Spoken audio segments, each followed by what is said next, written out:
Hello everyone, welcome to my channel. मैं आज एक टेकुक फैन फिक्शन स्टार्ट करने जा रहा हूँ। अगर आपकी स्टोरी पसंद आए तो मेरे चैनल को लाइक, सब्सक्राइब एंड कमेंट कर दीजिएगा। Let start the story. हमारी स्टोरी स्टार्टिंग में हमारे फीमेल लीड ते को देखते हैं, जो कि बहुत ज्यादा ब्यूटीफुली तैयार हो रही होती, क्योंकि आज उसे लड़के देखने वाले आ रहे होते, लेकिन उसकी तैयार होने का बिल्कुल मन नहीं होता है। उसकी मॉम उसे जबरदस्ती से तैयार कर रही होती है। ते सोचती है कि मेरी मॉम ऐसे नहीं मानेंगी, मुझे यहाँ से भागना होगा। इसलिए ते अपने मॉम को कुछ काम करने के लिए बाहर भेज देती है और वो अपने बेस्टी के पास कॉल करती है। बोलते हैं कि तुम कार तैयार कर रखना, मैं यहाँ से निकलने वाली हूँ। ये सुनकर उसकी बेस्टी बोलती है कि तुम एक बार लड़के से मिल तो लो, अभी तो तुमने उस लड़की को देखा भी नहीं। तो बोलते हैं अगर मैंने उस लड़की से मिल लिया ना, अगर उस लड़की को उसने मुझे पसंद कर लिया ना, तो पक्का मेरी शादी उससे करा देंगे। तो ये सुनकर के वो बोलते हैं कि ठीक है, अगर तुम्हें ऐसा लगता है तो तुम भागो, मैं तुम्हारी मदद करूंगी। जिसके बाद जल्दी से ते अपने बेडशीट को और सब जो वहाँ पर और भी कपड़े होते हैं उन सबको इकट्ठा करती है और अपने बालकनी से कपड़े की रस्सी बना करके कूद जाती है। उसकी फ्रेंड जो कि बाहर कार लेकर खड़ी होती है और उसे लेकर के भाग जाती है। ये जब उसकी मॉम अंदर आकर देखती है तो वहाँ पर ते नहीं मिलती, तो वो इधर उधर ते को ढूंढने लगती है। और जब वो बाहर जाकर देखती है तो देखती है कि उसकी बेस्टी उसे लेकर जा रही है। तो वो बहुत ज्यादा गुस्सा होती है और अपने हस्बैंड के पास आकर बोलती है कि आज तुम्हारी लाडली बेटी ने फिर से कांड कर दिया और वो यहाँ से फिर से भाग चुकी है। ये सुन करके उसके फादर हंसने लगते हैं। बोलते हैं जिन, तुम क्या करने की कोशिश करती हो? तुम्हें भी पता है कि वो मतलब हमारी और ये तुम्हारी बात नहीं मानेगी।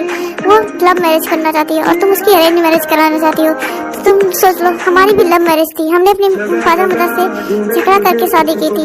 आप देखो हम कितने खुश हैं। तो हम अपनी बेटी पर भी भरोसा कर सकते हैं कि वो अपने लिए अच्छा ही सुनेगी। तो बोलते हैं कि नहीं, मेरी बेटी नादान है, उसे कोई भी बेवकूफ बना सकता है। तो ये सुनकर के बोलते हैं तो ठीक है, तुम्हारी बेटी नादान है, तुम उसके लिए लड़के देखते रहो और तुम्हारी बेटी भागती रहेगी।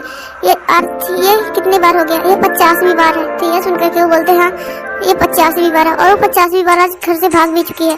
मैं क्या करूँ इस लड़की का? तो बोलते हैं कि तुम कुछ भी मत करो। ऐसा बोल करके वो अपनी वाइफी को कर लेते। तब तक वहाँ पर लड़के वाले भी ते को देखने आ गए होते हैं और वो बोलते हैं सॉरी बहन जी, मेरा बेटा अभी बाहर गया है, हम बाद में हम अपनी बेटी और बेटे का शादी की बातें कर लेते हैं। तब वो बोलते हैं कि लेकिन मेरी बेटी शादी के लिए नहीं तैयार है, इसलिए मैं इस रिश्ते के लिए ना बोलती हूँ। तो ये सुनकर के वो लोग बोलते हैं कोई बात नहीं। ऐसा बोल करके वो लोग भी कुछ देर और बातें करते हैं। उसके बाद वो लोग घर चले जाते हैं। हम दूसरी तरफ ते का सीन देखते हैं। जब भाग रही होती है तभी उसके सामने एक लड़का आ जाता है और वो सूट बूट में होता है, लेकिन उसका एक्सीडेंट हो जाता है। ये देख करके ते बोलती है जिमिन तुमने क्या किया? तुमने उसे मार दिया। तो ये सुनकर के जिमिन बोलती है नहीं थे, ये मेरी गलती नहीं थी, वो गधा मेरी कार के सामने आ गया। ऐसा बोल करके वो दोनों फ्रेंड्स नीचे उतरती हैं और आ जाकर देखती हैं तो देखती हैं कि एक हैंडसम सा लड़का, इसके सर से ब्लड निकल रहा है और रोड पे पड़ा हुआ है। तो ते उसे उठाती है और अपने फार्म हाउस लेकर आती है और उसके बाद वहाँ पर डॉक्टर को बुलाती है। डॉक्टर चेक करके बताते हैं ज्यादा चोट नहीं लगी, बस इनके सर पर थोड़ा सा चोट लगा है और आप इनका ध्यान रखिएगा। तो ये सुनकर के ते बोलती है ते जिमिन हम क्या करें, हमें तो अभी घर भी जाना होगा क्योंकि माँ ने तो पक्का शादी तोड़ दी होगी, अब मुझे घर जाना है, मुझे यहाँ नहीं रहना। तभी ये सुनकर के बोलते हैं ठीक है, अभी हमें 1 घंटे तक कम से कम इसका वेट करना होगा, अगर इसे होश आ गया तो हम इसे छोड़ करके चले जाएंगे। तो ये सुनकर के बोलते ठीक है। जिसके बाद 1 घंटे तक ते और जिमिन वहाँ पर वेट करने लगती हैं और 1 घंटे बाद उस लड़के को सच में होश आ जाता है और वो उठकर बोलता है मैं कहाँ पर हूँ। तो वो अपना सर सहलाते हुए उठता है। तब ते बोलती है वो मुझे होश में आ गया। तो बोलते हैं हेलो तुम कैसे हो? तो ये सुन करके वो लड़का बोलता है कि मैं ठीक हूँ, तुम कौन हो? तो बोलते हैं कि मैं ते हूँ। तो बोलते हैं कि मैं कहाँ पर हूँ? तो मैं कौन हूँ? तो बोलते हैं कि तुम कौन हो? तब उस लड़के को याद आता है उसका नाम जंगकुक और वो यहाँ पर क्या कर रहा था। सब कुछ याद आने के बाद वो बोलता है तुमने मेरे साथ क्या किया? मुझे इतना ज्यादा मेरे सर में पेन क्यों हो रहा था? वो अपने सर को टच करके देखता है तो उसके सर पर पट्टी बनी हो रही है। तो बोलता है कि तुमने मेरा एक्सीडेंट किया तो मैं तुम पुलिस के पास कंप्लेन करूंगा।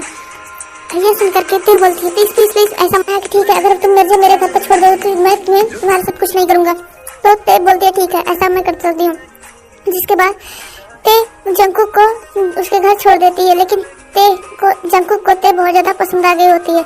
लेकिन ते जो कि अपने घर जाती है और वो बहुत ज्यादा गुस्से में होती है जंगकुक के वजह से, क्योंकि जंगकुक ने उसे बहुत ज्यादा इरिटेट किया होता है और वो घर जाकर के अपने उतना सारा गुस्सा अपने मॉम डैड पर उतार रही होती है। उसके मॉम डैड बोलते हैं कि तुम्हें क्या हुआ बेटा, तुम ऐसा बिहेव क्यों कर रही हो? तो बोलते हैं मॉम डैड मुझे एक गधा मिल गया था, उसने मुझे बहुत ज्यादा बुली किया है। तो ये सुनकर के बोलते हैं तो तुम्हें उससे बुली कर देना चाहिए। तो बोलते हैं मैं उसे कैसे बुली करती? और उसके बाद वो सारा सीन सुना देती है, जिसकी वजह से उसके मॉम डैड बहुत ज्यादा हंस रहे होते हैं। बोलते हैं कि क्या सच में ऐसा हुआ था? तो बोलते हैं हाँ, उससे पहले मेरे साथ ऐसा एक्टिंग किया जैसे उसकी याददाश्त ताज़ा हो गई।